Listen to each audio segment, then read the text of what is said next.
Olá a todos, meu nome é Daniele Galvão, eu sou estudante de doutoramento em Direito na Universidade de Coimbra e o tema que ora vos apresento intitula-se Direitos Humanos, Deslocamentos Ambientais e Aumento do Nível do Mar, uma realidade emergente, e tem relação com o ODS 13, Ação Climática, adotar medidas urgentes para combater as alterações climáticas e os seus impactos. Primeiramente, eu gostava de parabenizar a comissão organizadora pelas adaptações necessárias para a preservação da saúde e segurança de todos diante desses tempos de pandemia que nós estamos a passar. Eu agradeço também a oportunidade de participação num evento dessa magnitude. Para mim é uma honra poder apresentar esse trabalho, que é resultado de estudos desenvolvidos no âmbito do meu doutoramento em Direito na Universidade de Coimbra. Pois bem,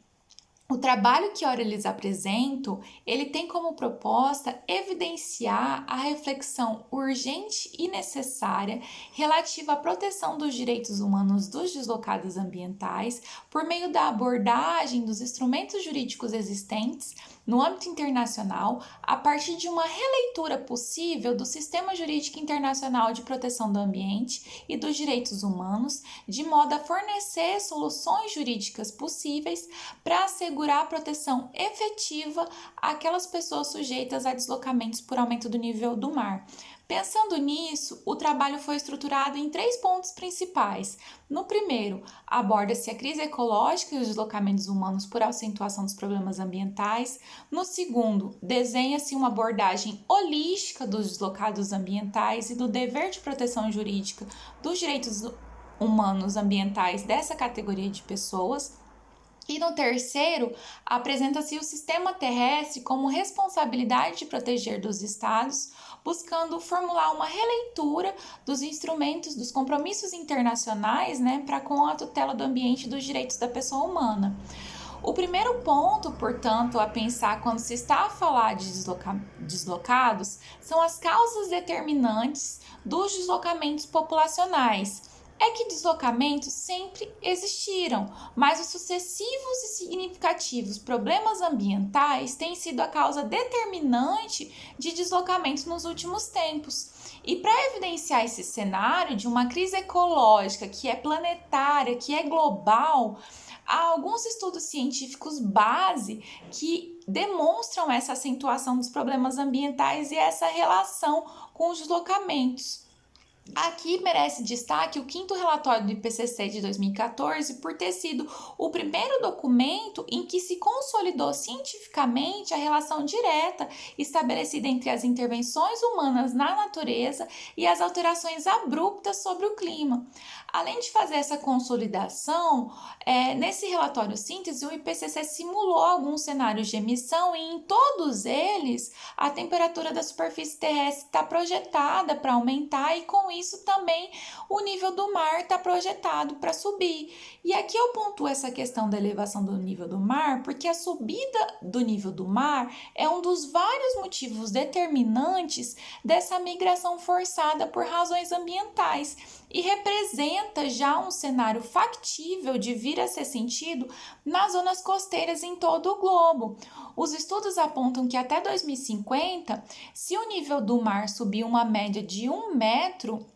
o número de pessoas a serem afetadas com a subida do nível dos oceanos em escala mundial é superior a 300 milhões de pessoas. Então, todo esse cenário ele vai demonstrar que a quantidade de deslocados ambientais ela tem aumentado exponencialmente nos últimos tempos, diante dessa crescente e cada vez mais recorrente ocorrência de desastres ambientais, sejam eles naturais ou consequência das ações humanas que impedem a permanência da população no seu local de habitação de origem. Mas quem seriam então esses deslocados ambientais? Aqui no trabalho eu vou utilizar a expressão de Environmentally Displaced Persons, da doutora Isabel Borges, segundo a qual pessoas deslocadas ambientalmente seriam aquelas pessoas de um país que, por razões convincentes de desastres repentinos ou degradação ambiental progressiva, naturais e ou fabricados pelo homem, com impacto em suas vidas, são obrigados a deixar seu país de origem temporária ou permanentemente para um terceiro estado. O ponto de destaque, portanto, é justamente essa questão de no choice option, não ter uma opção de escolha. Com isso, a gente vê que esse é um conceito complexo e dinâmico em constante aprimoramento